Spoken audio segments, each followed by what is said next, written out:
War Eagle Auburn family, welcome back to another edition of E2C Network Live, where we get together, we sit down, and we talk about what's going on in the world of the Auburn family spectrum. We're always heavy on the sports here on this channel, but if it's orange and blue, it's what we do. Thank you for joining us, whether you're watching live or on the replay. We appreciate you just hanging out with us for a few minutes, even if you can only stay for a little while, just to hang out with us and talk about what's going on in this whole Auburn family spectrum. On tonight's live stream, we're going to be talking mainly about men's basketball, but basketball in general. We can even hit on some women's basketball news and content if you'd like to do that. We can talk about any of that involves that round orange ball and the orange and blue. That's all fair game tonight. Mainly, we need to discuss week 3 in men's basketball with their invitation, obviously, but their appearance in the Bahamas Invitational, the Battle for Atlantis, whatever you want to call it. I think officially it's the Battle for Atlantis. 2 wins, 1 loss, but an incredible loss that for the Auburn men's basketball team. That is what we're going to talk about and maybe look ahead to the week ahead for men's basketball as well. That's all fair game. What's also fair game is your comments, your questions, your derogatory rebuttal. So please do offer them in the chat as we go throughout the night. You can start off tonight by doing a couple things for us. Smashing that like button, whether you if you like this type of content. We are broadcasting live on YouTube, Facebook, and Twitter. They're all going well tonight. I hope that they all broadcasted live. It's the second night in a row of trying that format. But also post right now where you're watching from, city, state, international with a War Eagle. Love to know who's here hanging out with us tonight to talk about men's basketball, because it's going to be super, super fun to talk about this week. We also do need to cover a little bit of housekeeping stuff, as well as hear from our sponsor throughout the stream, but we'll cover as soon as we get a few more of our regulars in here who like to be here on these live streams. So with that being said, let's go ahead and say hello to people who are already here. Thomas, good to see you. War Eagle from Leeds. Thanks for being here. Big Simp says, B-ball to the rescue. Can't wait to face Bama. We'll beat them pretty good. Now, Alabama, for their credit, at least in terms of prognosticators and stuff, looks to be decent this year again.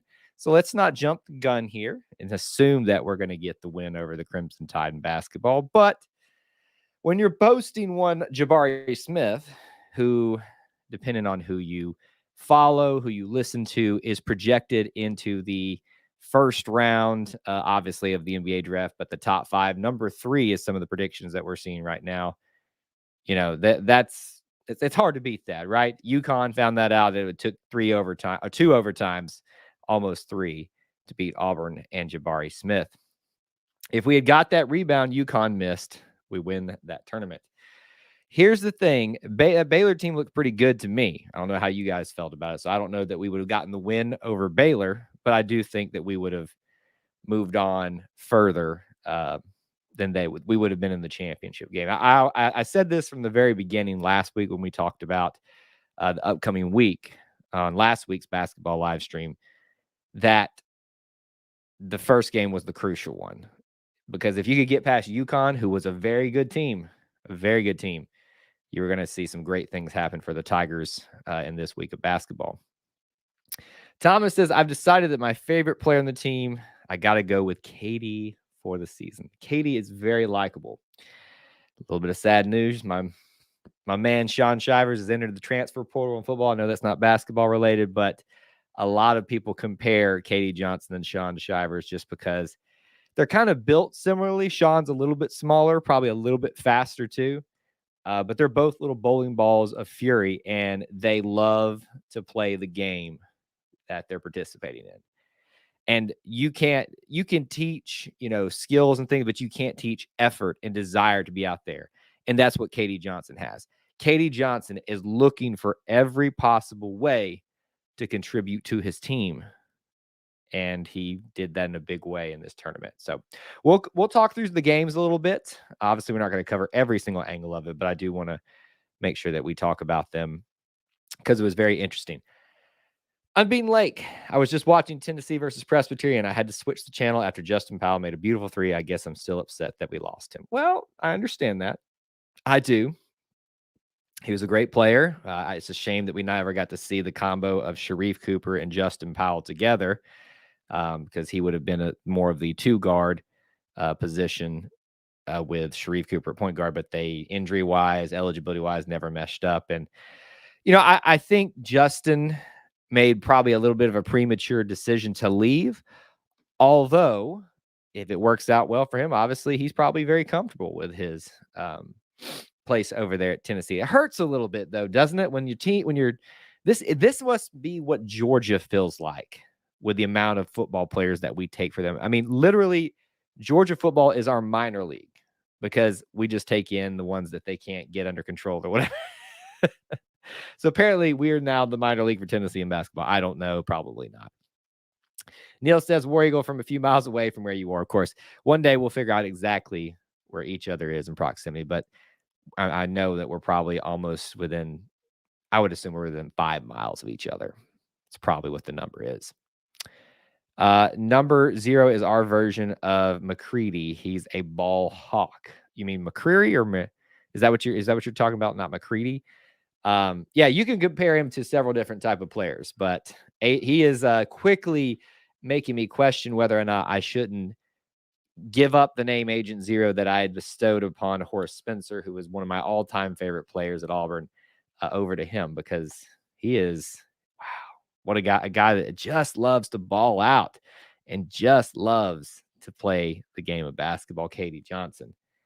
So I think that's probably one of the bigger stories of the weekend, whether it was the double overtime almost win against UConn and the comeback that they had to make to get there, the way they dominated Loyola Chicago, dominated, and dominated is probably a loose term there, but dominated Syracuse and Katie Johnson emerging, and Jabari Smith as well. It became the favorite phrase of the tournament, kind of like, did you know Jarrett Stidham's from Texas? Did you know Jarrett Stidham's engaged? Did you know Bo Nix is the son of Patrick Nix? It became, hey, he's growing up before our eyes. Guys, he's been growing up. He's just been getting used to this whole college basketball thing. Jabari Smith can ball, and it took him a while to figure that out. Yeah, I'll address this real quick, even though we're talking basketball tonight, because 2 of you guys are asking it. He's leaving just because I'm sure he wants to be the feature back, and that might give you a good feeling in terms of Tank Bigsby staying. I don't know, but we'll see what happens. We'll cover that in some more detail on another live stream. But the main thing I wanted to bring up with him being with Sean Shivers was the comparison between Katie Johnson and with Sean Shivers, mainly just how tenacious they are, how much they love being out there. All right, so 3 games last week, all in the Bahamas tournament, the Battle for Atlantis, which I really loved. The way, I don't know why. It was played in a ballroom. I don't know if you noticed that on TV, but when they did the high shots, there was like a ceiling right there. So everything's kind of enclosed, encompassed there. I bet it's a great environment to be in. It would have been obviously a great environment in terms of the venue to be out on there. By the way, did you know this was, I believe I can say this definitively based off of someone I've talked to, this was the first time that Auburn cheerleaders have traveled overseas with a team to go cheer them on. And only, I think, 3 guys and 3 girls and Miss Letitia DeRoe, the coach and sponsor of the cheerleaders, got to play. It's just a little fun fact that you probably won't hear many other places, but that was a really cool thing to kind of be made aware of in terms of that. Let's see. Trying to figure out where we're at in these comments. When you're comfortable playing your whole bench, I feel sorry for the other teams we play. The rotation is fresh. Keep them fresh. Yeah, so I would say that's a really good problem for Auburn to have, is who do you rotate in? Because if I remember correctly, we've kind of changed up the starting lineup a little bit with Katie performing so well. I think Wendell didn't start at least one game, the point guard. But you want to reward guys that are playing well, that have great games. And I think, there's something to be said with that. And Bruce has shown that he'll kind of mix and match things a little bit based off of matchups. He's not just going to stick with the guys. So don't be surprised if you see that happen a little bit more often there. The Auburn Fishermen, you're not part of the bass fishing team, are you? First time in the live. I appreciate you being here. Hopefully we'll see you more often. Love having new faces around here. Unbeaten Lake. It sounds like Boeheim said something to Jabari maybe before he arrived at Auburn. We know he said something about Kessler, but it's the reason why Jabari said some words to Boeheim and got a foul. Listen, the coach in me, the sportsmanship in me doesn't like that fact, but then there's this fan side of me that kind of loves it giving them back to him if that's what actually happened. So a lot of what he's referring to is Jabari made a great play and kind of was making a statement against Syracuse and said some things as he was passing by the bench, got teed up, all that kind of stuff. And I think he's even admitted since that he let his emotions get away with him. But it's kind of one of those things where you feel like you're getting disrespected by a traditional power, and you want to send him a little message. And message received, I think, when you look at the overall score there and what happened to Syracuse by the end of that thing. So the words were not necessary. The response was only needed by the scoreboard, and that's all you need to point to if you're an Auburn fan. Thomas says that the low ceiling, I bet it was loud in there. Well, and you got to pack fans in there too for it to be loud. But I thought I would hate it. But I've been, if you've been listening to the podcast Inside the Jungle, if you haven't, check it out with Gray and Chris Olenberg. It's a new episode out today where they talked about the Battle for Atlantis tournament and their thoughts on it. Some good commentary in there. I know on Apple Podcast. They talked a lot about, just how they like the venue, but what that also reminded me is how much I used to just lament about going to Vanderbilt and that stupid thing about putting everybody on the baseline and how awful Alabama's hangar of a stadium is in terms of basketball arena. This was surprising how much I like this format. My gym buddy graduated from Syracuse and played there. He wasn't happy with me. Well, Syracuse has kind of done a little bit of what UConn has done, where they kind of fell off for just a little bit, not as bad as UConn, and have come back. It helps that they've kept Boeheim as much as Boeheim's a great coach. And how many kids does he have playing for him now? I feel like, was it Buddy Boeheim? Now it's Jim Boeheim or Jimmy Boeheim. I can't keep them all straight, but yeah, that was an interesting exchange between the bench, at least, maybe not Boeheim himself, but the bench between Jabari Smith and Syracuse. It was an interesting way to cap off the trip there. So in total, keep your comments and your questions coming here. These were the games that were played for those of you that might be kind of getting filled in on exactly what happened. Auburn versus number 22 UConn. I think they were ranked 17th, 19th at the time. They did lose in double overtime, 115 to 109. It was a very, very hard fought game, close game. Auburn actually battled back from a double-digit deficit. One of the best basketball games that I've witnessed in quite some time, and was so glad that I caught it. Other thing, Loyola Chicago the next day, 3 games in 3 days, 62-53 win. So a little bit lot less scoring, but Auburn got off to a somewhat comfortable win there. Syracuse, 89-68 on the last day. Statement win for Auburn. Now, Syracuse is not going to be probably beating the world this year, but they're still Syracuse. And so I kind of compare it to the UConn wins of a couple of seasons ago where, yeah, the team may not be as good, but it already kind of helps you in perception getting a win against the Syracuse and the Jim Boeheim coach team. So those are the wins, and those are the results from this past week in Auburn. And we can talk about any different angle, points. I've got stats pulled up. We can go through all that. I honestly, wasn't able to kind of sit down and watch each game fully because of the holiday break. So I was kind of like catching in and out. But I promise you that I watched the majority of that UConn game, which was an outstanding basketball game. Let's see. Seems like there are more ranked SEC teams in basketball this year. Looking at AU's schedule right now, Arky, Bama, UF, etc., all ranked. Yes, which will benefit us, right? If we can take care of business. I haven't watched a lot of their games yet. I know Bama's already gotten beat by somebody, I believe, or at least struggled very mightily with somebody they shouldn't have. So I haven't seen anybody that looks super scary to me yet in the SEC, and I think the SEC right now can be considered wide open. With Auburn's point guard depth issues and guard depth issues last year, you could always kind of say, well, there's probably 4 or 5 teams just stability-wise as a program at this year are in better shape than Auburn, but it doesn't really feel that way, does it? Right now, for Auburn basketball. Great question, Big Simp. I was wondering the same thing. I wish I could remember who to credit from social media.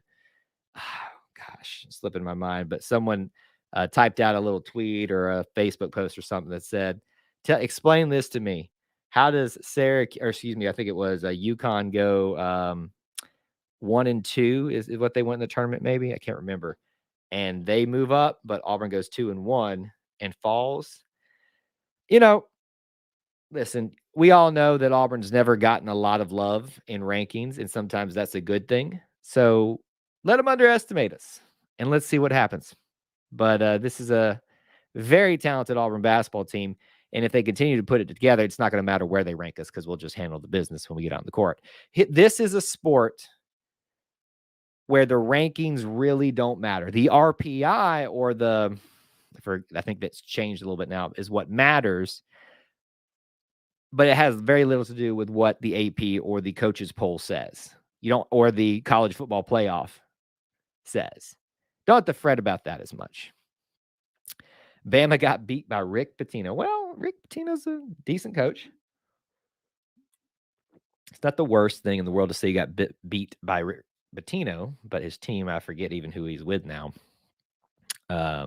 Presbyterian, was it? No, not Presbyterian. That's who Tennessee's playing tonight. Iona. Yeah, so I wouldn't count Iona as a bad bet. It's a loss that where Alabama is at right now, they shouldn't have talent-wise, but it's not a bad loss. UConn equals blue blood. Rankings mean nothing. Never really understood college basketball. Well, it's hard, right? Because so much happens in a college basketball week. Because you usually got 2, sometimes 3 games like this last week. And things can happen so much where Auburn gets 2 impressive wins against decent opponents, but falls against the best opponent. If you're a ranking individual, you can make a case. We can drop Auburn a little bit, but I wouldn't worry about it too much. We'll take whatever we can get and handle it on the court. Guess Pat Dye was right. Nobody likes Auburn. Well, they do until it's the last weekend in November, and we're the only hope for Alabama usually to have a loss. But yeah, we'll not worry about the rankings so much. It is fun to talk about though, and kind of what was your thinking here? Tell me, explain that to me. How did we drop this week? Explain yourself, Mr. Rankings, ladies and men. All right, real quick, I want us to hear from our sponsor and thank who has been helping make these live streams possible this entire month. And so tonight is the very last night that we're going to be promoting that. And that is going to be our friends at manscaped.com. And we'll flash this down here for the rest of the stream. Their big Black Friday Thanksgiving holiday sale is over, but you can still get 20% off plus free shipping with the promo code E2C at manscaped.com. All kinds of good products that they have there. The Lawnmower 4.0, which is a full body trimmer.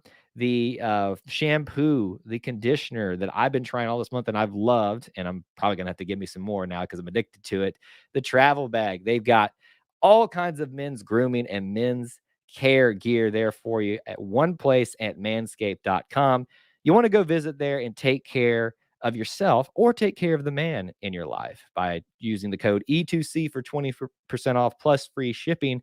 Again, that is manscaped.com. Use the code E2C to get 20% off plus free shipping. Last night to do that. Don't miss out on this deal. And thank you to Manscaped for supporting us this last month with our live streams. Let's see what you guys are saying here. They probably just saw that we finished 5th in the tournament without looking at who we played or beat. Probably so. Here's the thing. There are some people on these committees that really don't do the research they're supposed to, and they're only there because of who they are. But, in the end, like I've already said a couple of times, it really doesn't matter because we'll take care of business on the floor. All right, let's look at some of these. I want to pull up, first of all, if I can find it here. Auburn versus UConn.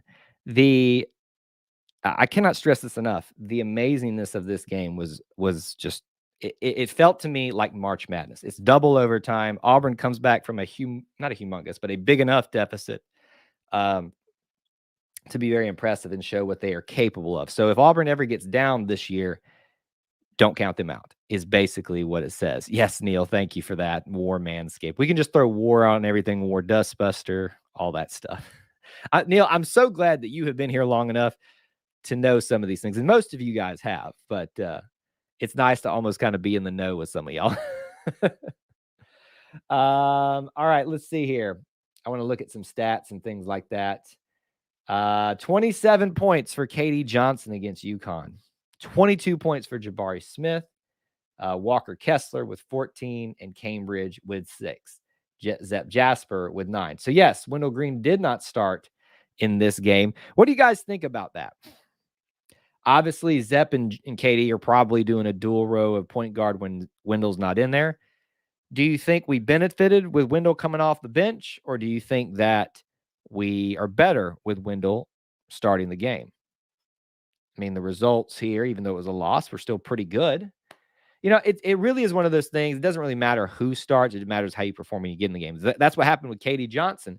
Katie was coming off the bench at one point this season and just showed, hey, I need to be out there. And that is why he now is in the starting lineup, at least in this game. Big Simp, it was a great game, and we hit free throws. Jabari is our best free throw shooter. You do not know how much it warms my little heart to see anybody, much less a big man, making free throws. Speaking of which, 80% and 84 from UConn. Couldn't get any better. I love free throws. Free throws win and lose games, period. Over. It's like you all who have been here long enough and hear me talk about football will know that I harp on things. And for football, it is offensive line play. Here, it is free throws. It will lose you the game, but it can also win you the game. Please make your free throws. And in this game, they did with 80%. That's my mark. It's the bare minimum you should be making. Anything less is a failure. 41 attempts from the free throw line. That's crazy. And 24 turnovers from UConn. So Auburn defensively, fundamentally, was very strong in this game, at least in the second half, which is what got them back into the match with UConn and nearly got them the win several times. But UConn's a very good team. Yeah, it was very, very epic, and I'm sad you missed the word dustbuster joke. Thomas says not worried about who the starting 5 are. The hot hand starts. And I think that's a great mentality in basketball. But not to toot my own horn here, but I played a little ball. It was weird because I was better off the bench than I was starting for some reason. So I was, kind of the sixth man. I was the first one to come in and give a guard or a swingman a sub. And I would just perform better in that role. And I don't know why. There's something to that. There's something about embracing that role as well. So even if Wendell comes off the bench, it's not going to really matter because he's still going to produce. And he showed that throughout this weekend too. Wendell made some really good shots, but had some really poor shots as well. Well, and he's kind of growing and learning into his role here on this team. He knows he's the point guard, but just this is not a team that's going to just suffer because we don't have the point guard. But Wendell showed in the first game how talented he is and what he's capable of, and I'm sure we'll see him continuing to be competing for that starting role. Our defense is ferocious. They move and get around screens very well. That is coaching. And what I love about Katie Johnson is you can watch his eyes and see what's working in his mind. He's already thinking 2 steps. In basketball is a game where if you're not thinking 2 steps ahead, you're already lost. Those that can think 3 and 4 ahead are the ones that really are the best basketball players. And I'm not saying that I even could do that, but you can see KD on defense is watching his man if he's in man, but even being aware of his surroundings, but then waiting for that moment to strike and scoop a ball out when a guy is being guarded by someone else and take it out on the backside of him. Katie Johnson Great basketball player. He's going to be a fan favorite if he's not already by the time he leaves Auburn. 43% from the field for Auburn, 40% from three-point land. That was pretty good. They did not win the rebound battle, 35-48. And so that's probably the one fundamental area that would have probably made the biggest difference in terms of them not getting too much of a deficit, but also being able to, get the win from UConn. I want to back up here and look at some of the other games as well. Loyola Chicago. How did everybody feel about playing old Loyola? They're one of those teams that you feel like if you catch them on the wrong day, they will embarrass you because they have that type of history lately, at least, and have been giant killers in the NCAA tournament. Played well with Auburn to start off the game. But Auburn does get the win 62-53, a 9-point win. Katie, very silent in this game. 7 points as opposed to 27. Zepp has a good game. Kessler has a good game, but Wendell Green has a great game off the bench again. What I like seeing is contributions across the board on the bench. Everybody scores here that saw time. Cardwell, How about Lior Berman? How about my man? This guy's not just seeing garbage time just because there's no one to put him. Coach is putting Lior Berman in there because he makes a difference. He's knocking down his shots when he's given the opportunity to, and he's playing pretty well in other aspects of the game as well, too. So I love, that gets me fired up when a guy who's been in this program paying his dues finally gets a chance to make his mark and he does it. It makes me feel so good. That's the kind of stuff that makes basketball so great. Felt great about beating Loyola. I think that's probably one of those that's going to look really good on Auburn's resume by the end of things. Obviously, if we had gotten the UConn win, you would already be checking that in the box of, signature win for Auburn to get in the tournament. I think you can, Syracuse and Loyola are going to be your resume builders, but they're not the biggest thing yet. Getting some really big wins in SEC play is what's going to really push us over the edge. And you've got opportunities to do that, like we've talked about. Alabama, Florida, Arkansas, several other teams like that. Oh, there's my buddy Clint. We used to do the Inside the Jungle show, Inside the Jungle show together way back in the day, buddy. Those were good times, weren't they? Now we've just passed it off to the next group. Was tired from UConn. He's all energy KD is. You're talking about with him dropping his points. Well, that was such an incredible game for him that it's hard to really top that. So you can expect a little bit of a letdown, but he still makes his presence known. He's 4 for 4 from the free throw line. Clint, we just got done talking about Buddy too, about the 80% mark during the UConn game from free throws. That makes my free throw loving heart just so happy. Who's the shooter who comes off the bench? The off-color guy. Okay. Is it Cardwell? He's the big guy, the shooter. Chris Moore? Is that who we're talking about? Lior Berman? I don't know, but here's what I do know. Whoever you're talking about. And somebody addressed it earlier. The bench, solid. There's really not a drop off. Now, there's things that the starters do a lot better than others. Thank you, Neil White. Sometimes it helps if the white guy. There you go. Just be real here, right? Except Lior Berman is probably who you're talking about. That's who sounds. That's what it sounds like to me. What you're talking about. He's a really good shooter. He's the guy that has paid his dues and has gotten the opportunity to come out there and play and see significant playing time for him. Walker Kessler, I forget how many double-doubles he has. This was one of them. I felt like this was Walker Kessler's coming out party too, where he's had kind of just very quiet games to start off with. He kind of he said, "Hey, everybody, I'm here too. I know Jabari is great, but I'm here too, and I'm a big part of this puzzle." All right, I want to switch over to the last game. And we can continue to talk about any of these games, but I just want to kind of run through a few more of these things.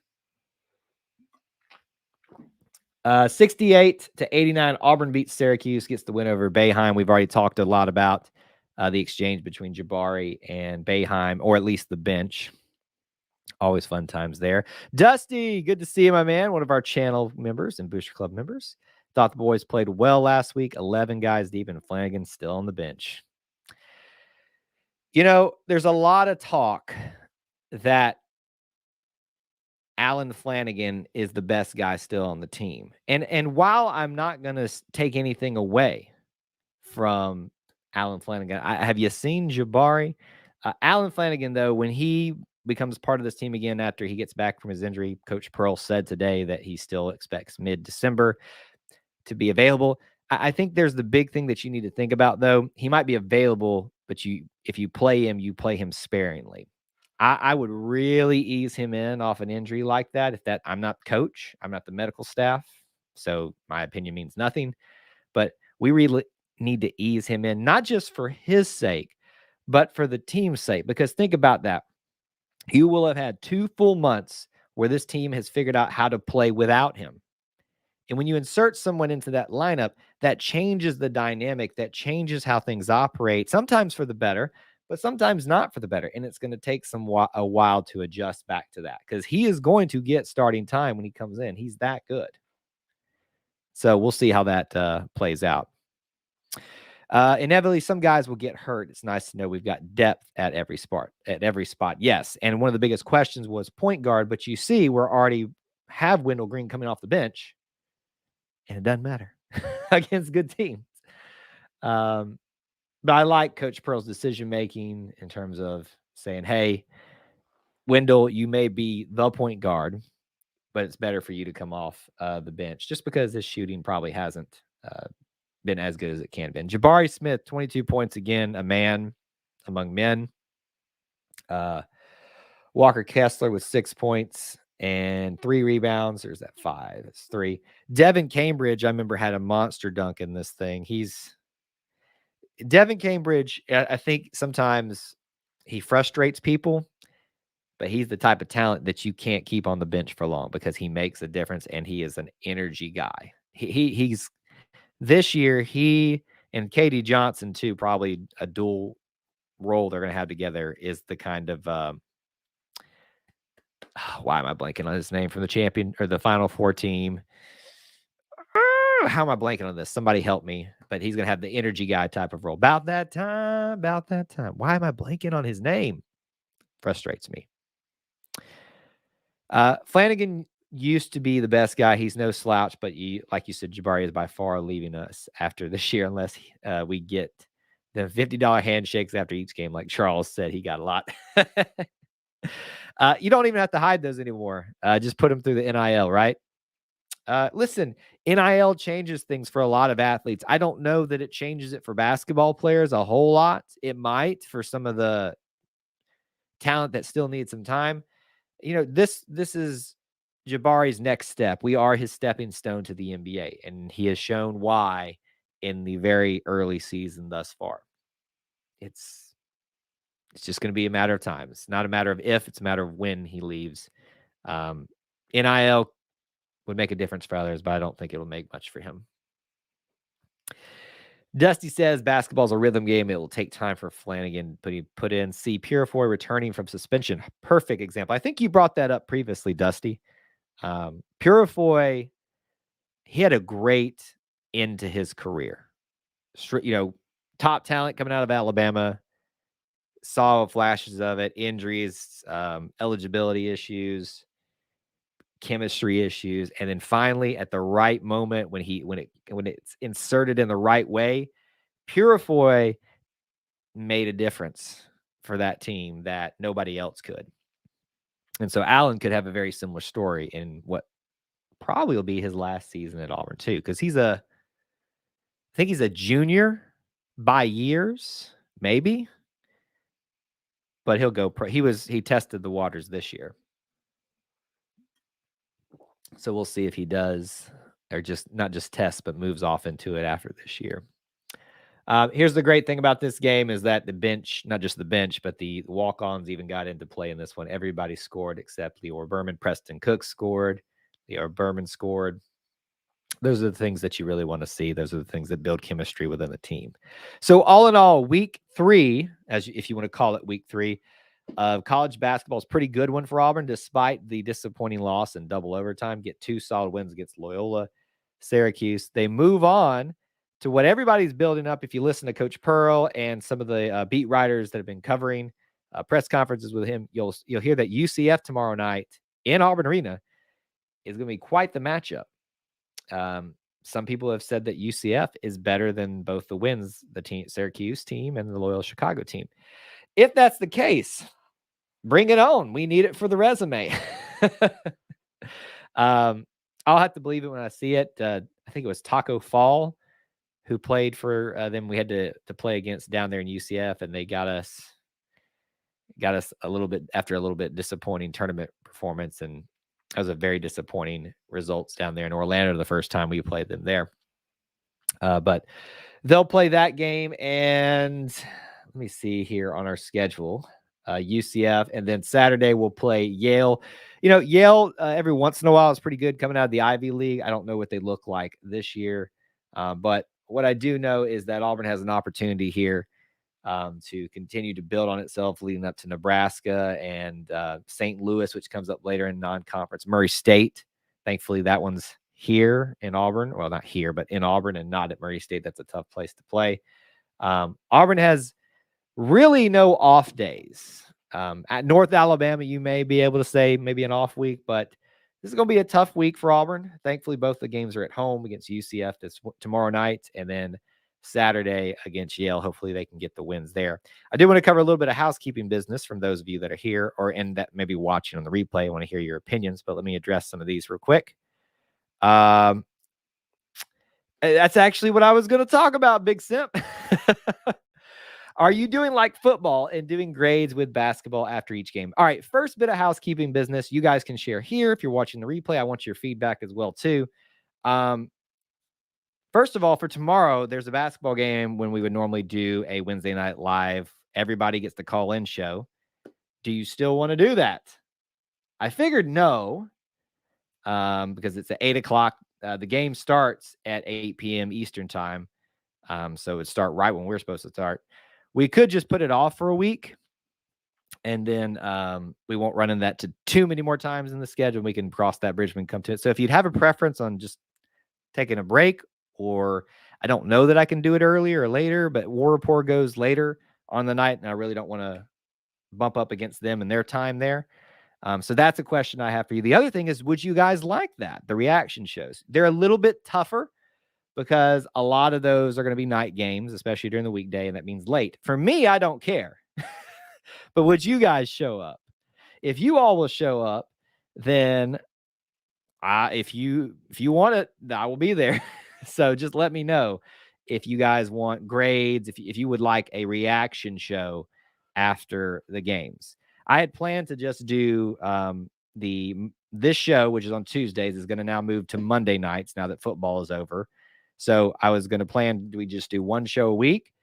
But if you all would like something like that, please let me know. I am here for you all.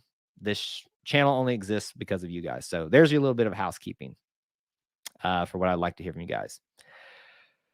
These kids have to leave early most of the time. Chuma was smart to come back and develop that second year. I understand everyone's situation is different, though. It is. And I don't know that Jabari needs any more, if that's who you're talking about, needs any more time. But you could see some other players maybe needing a little bit more time. Thomas, so I like I said, I addressed that. The plan is to do this show every Monday night, have a week in review in basketball. But if you guys would like at least some or all reaction shows after the games, we can certainly do that if that's something that would interest you all. It's up to you. We're working on the internet, so I'm good. Now you, on the other hand, I don't know. So we'll figure it out. But hey, I appreciate you guys being here this week. I know it's not the hottest of topics right now with everything that's going on with football. Just stay tuned for tomorrow night. You'll see me post a link up here on the channel if we do go live tomorrow. Probably leaning towards maybe not, because of the basketball game tomorrow night. I know everybody will be interested in that, but we shall see. Stay tuned here on the channel. Make sure you're subscribed with that notification bell so you definitely know all those things. If you're watching on Facebook or Twitter, you can come on over here to the YouTube experience because it's a little bit better, but you can still watch there if you'd like. Check out some of the links in the description for ways that you can help support our content here, becoming a channel member or becoming a Booster Club member like Dusty.